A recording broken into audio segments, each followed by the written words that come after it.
Hey everybody, welcome back to the channel, and today we got a good one for you. There's ICE people and there's EV people. Really? What do you mean by that? ICE people versus EV people today. And the reason I'm doing this is I have an F150 Lightning. Best truck ever. Ever. Period. Don't even go there, because once you drive it, you're gonna want one. But something has happened to me since I got this truck. I get a lot of questions. And there is a distinct difference between someone that drives an internal combustion engine and has no desire in any way to drive an EV. No desire to even look up what an EV is. If they were going to buy a car, a new car, because there are no used EVs, honestly, where I live, there are none. And if there are, they're only Teslas, because there's no other EVs around, honestly. They're just nothing. You can't get it, you gotta place it, you gotta wait. Unbelievable. What a great thing to have as an OEM. You manufacture something that everybody wants. Did you hear the latest? The Model 3 long range, which I would not order any other kind of EV, the longest range you can get. If it don't go 550 kilometers on a charge, where I live, where it gets to minus 40, that's gonna get cut in half, if not more. So, you gotta have the range for 6 months of the year, otherwise you can't drive it. Hello? So, what are the differences between the ICE people and the EV people? You got the EV people like myself who own and drive an EV. And you got the wannabe EV owners. They want an EV and they've done some research, but they don't have one, or they think they can't afford one, or they're not ready for, in the cycle of, they've got a car that's 3 years old. They're not ready, And I get that. I drove my last car for 10 years. C-Max plug-in hybrid. Now I have an EV. My other vehicle I used to drive all the time was a truck. And I put a lot of kilometers on that because I need a truck a lot of the year. So I bought a EV truck. There's only one Ford Lightning. So what kind of questions do I get? Well, this is gonna explode your mind. Get ready for some craziness, because I've written some of them down. So, ICE people. First of all, the people with stickers on the back of their trucks with disgusting ignorant sayings on them that have mental illness. They're just forget them. But everyone else that drives an ICE vehicle that has done no research in EVs, the first question I get, the number one question, when they hear that I've got an electric truck: can you tow with it?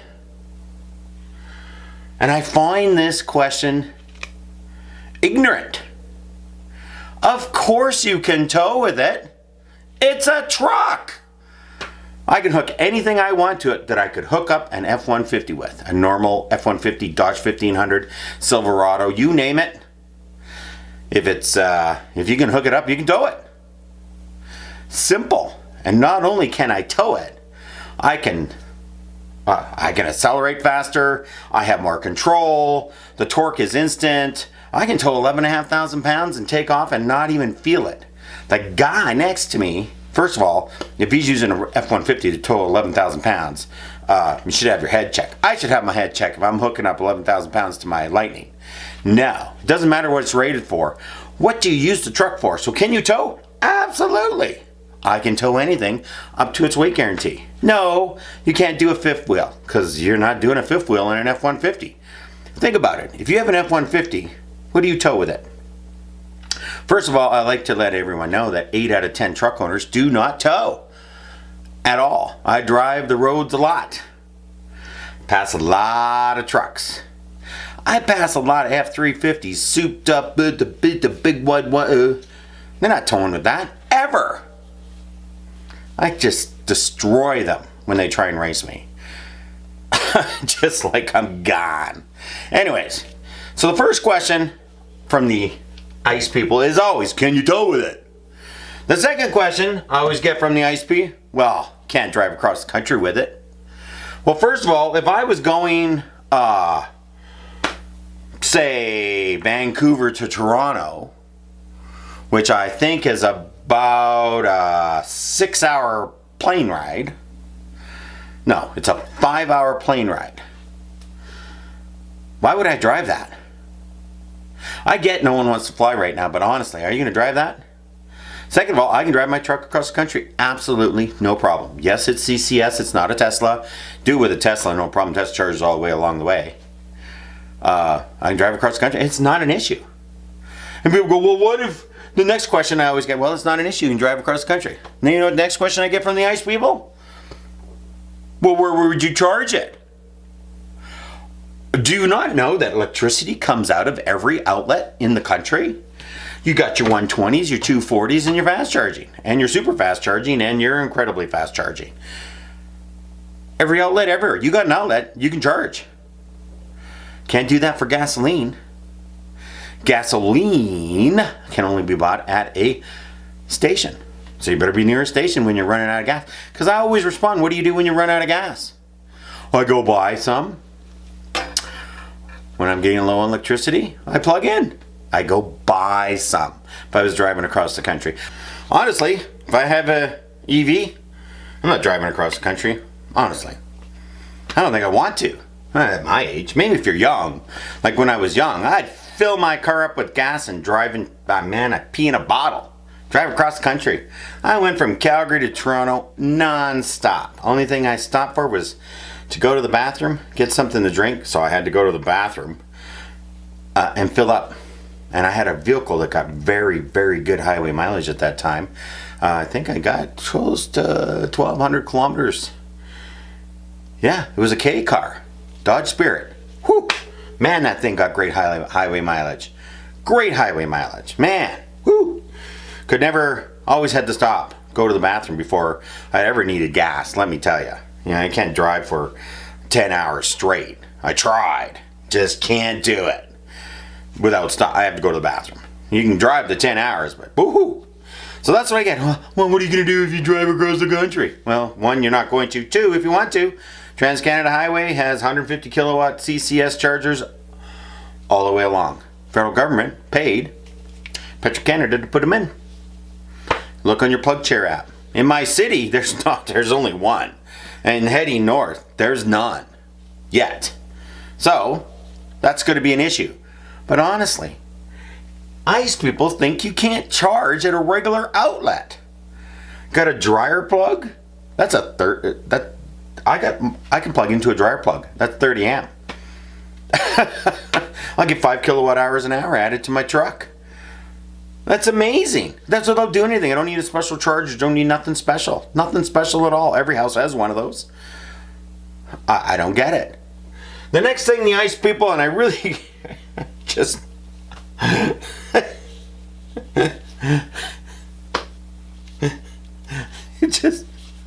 just gotta laugh. I'm just sorry. It costs more than a regular truck, doesn't it, to purchase? No.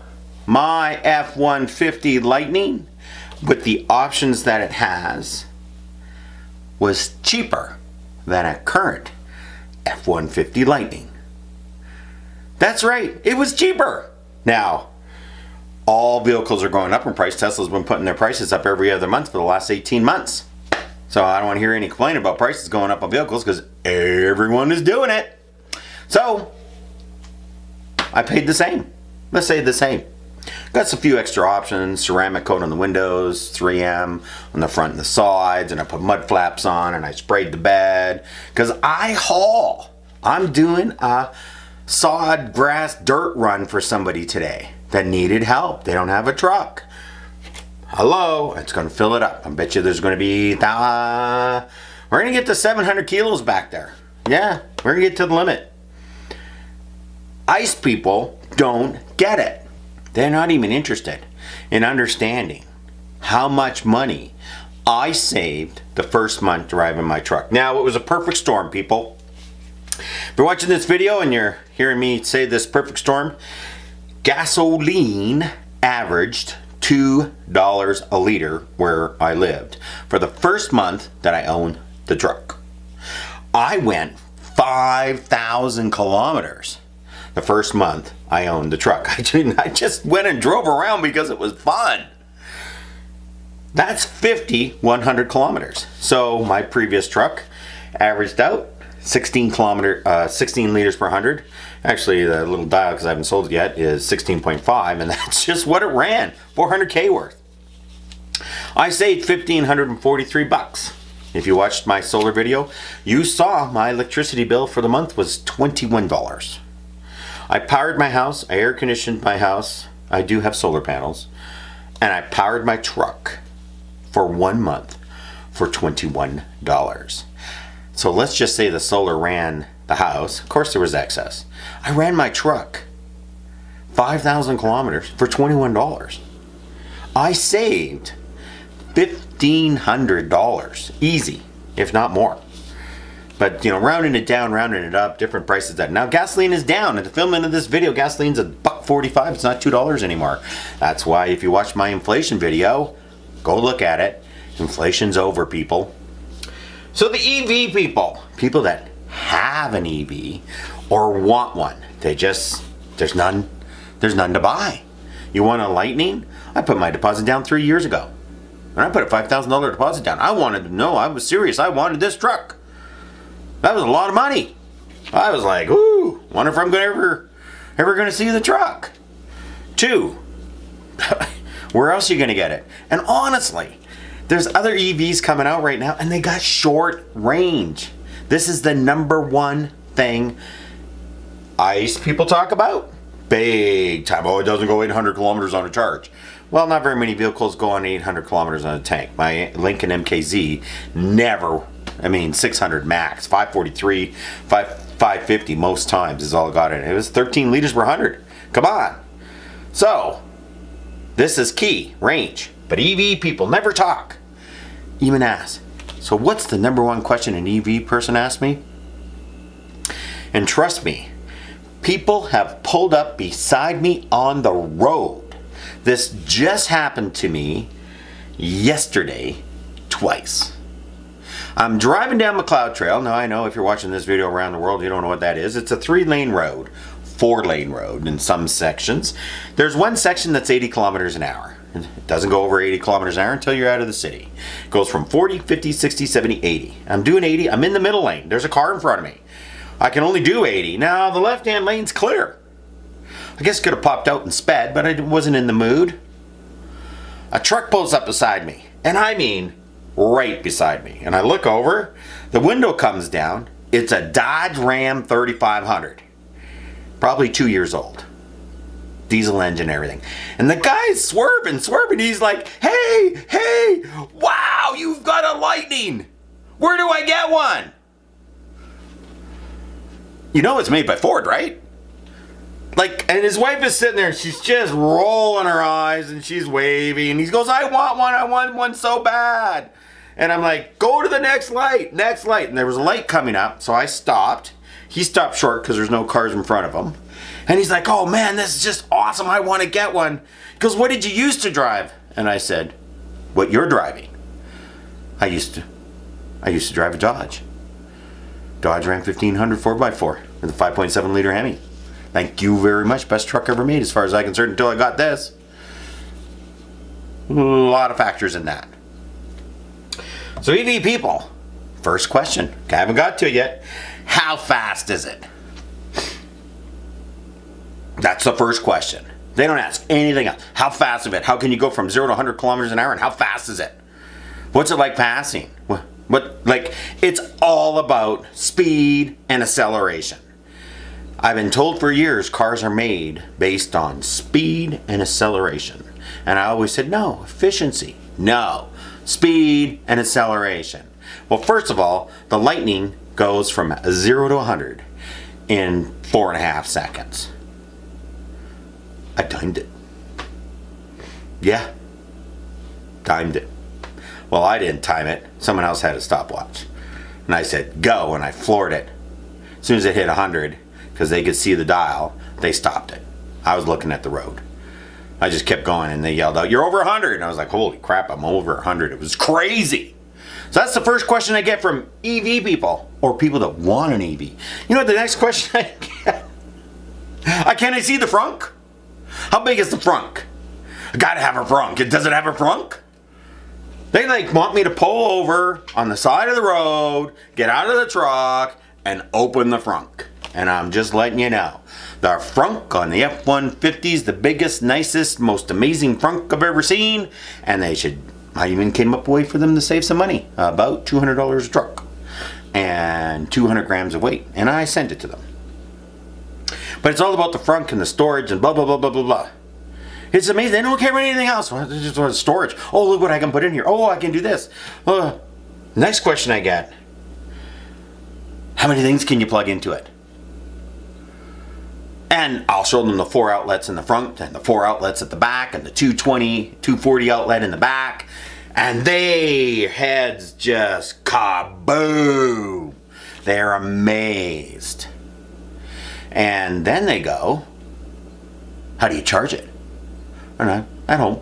That's what we figured. You know, about 10 hours. Yeah, I'm like, yeah, about 10 hours. I have a 30 amp charger. I don't have a 80 amp charger like some people. I just have a 30. So it takes 12 hours or so. You know, no big deal. But there's apps and stuff, and they're like, nobody cares. Yeah. And they go, yeah, those ICE people, they don't get it. You just plug in anywhere. You can plug into somebody's house if you get stranded. Just pull into their driveway. I did it when I had a Ford Focus. Knocked on the door. Said I need a couple of kilowatt hours to get home. I need about 3. Electricity at the time was 3 cents a kilowatt hour. I said, mind if I give you $1 for the electricity? He goes, no, don't worry about it. Came out and looked at it. He goes, hey, come on in. And I got invited into the house. Had a cup of coffee.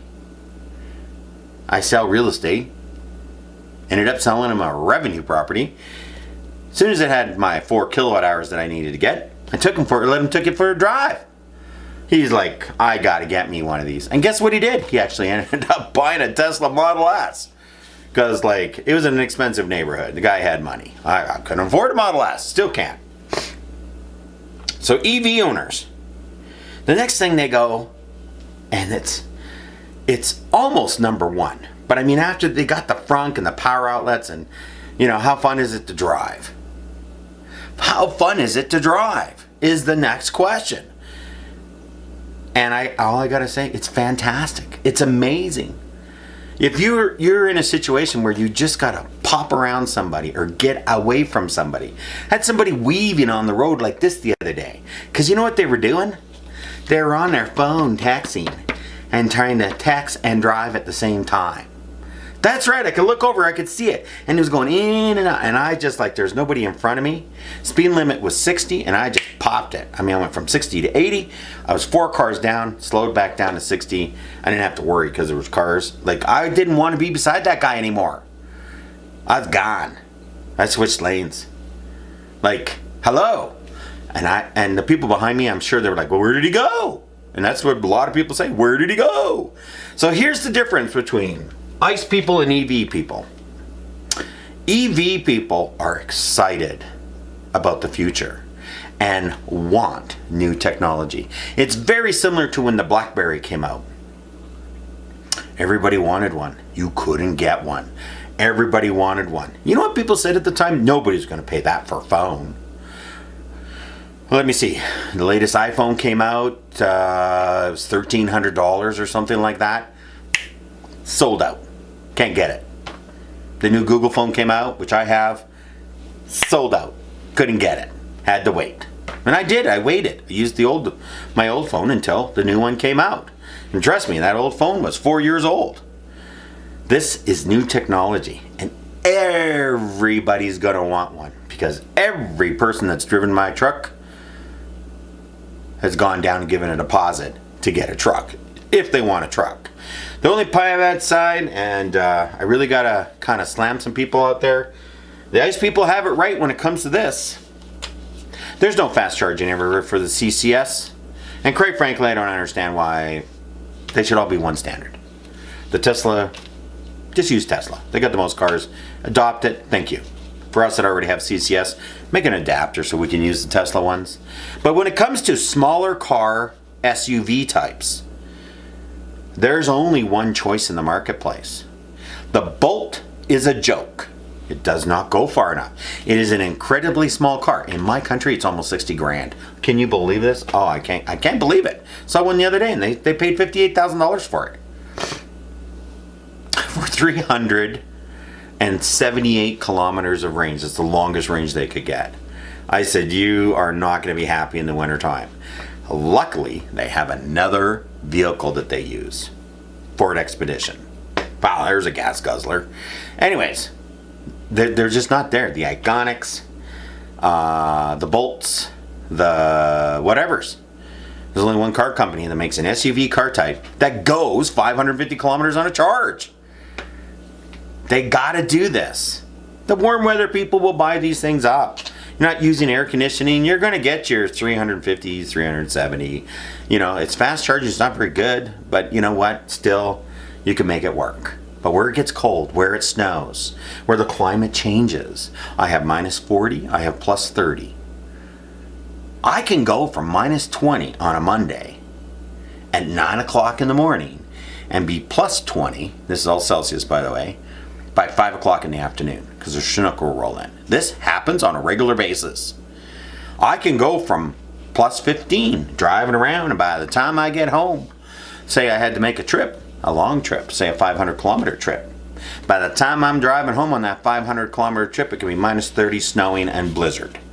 This is an everyday occurrence where I live in January, February, March. Sometimes December, November, October. Not September, but we've had minus 20 in September. Well, not September, but October, March, April. Oh, we had it in April once. May long weekend once, minus 25 in a snowstorm. Minus 25 in a snowstorm. The day before was 20 degrees. The birds were flying around. Next day, I mean, I feel sorry for them. So that's the difference between ICE people and EV people. Thank you very much for tuning in. Hopefully, all the ICE people, because trust me, if you're an ICE person, once you drive one of these things, you're an EV person, and you'll start doing your research and realize that these are absolutely fantastic vehicles. Oh yeah, I know you're gonna have your naysayers out there, and trust me, there's a lot of money going into making EVs bad. You should not get one. Wrong. My prediction, it's 2022 right now. By 2032, every new car that you can go buy, SUV, will be electric. There will be no ICE ones. Oh, don't get me wrong, the F350, diesel, 6.7, you know, those types of vehicles, they'll still be there, and they'll be making them in droves. Towing heavy loads. Do the math. We're not there yet in the electric vehicle market to be able to tow heavy loads any length of time. Any distance, like, you know, 1,000 kilometers or something like that. Not there. We know it, so stop complaining about it. Let's get the rest done.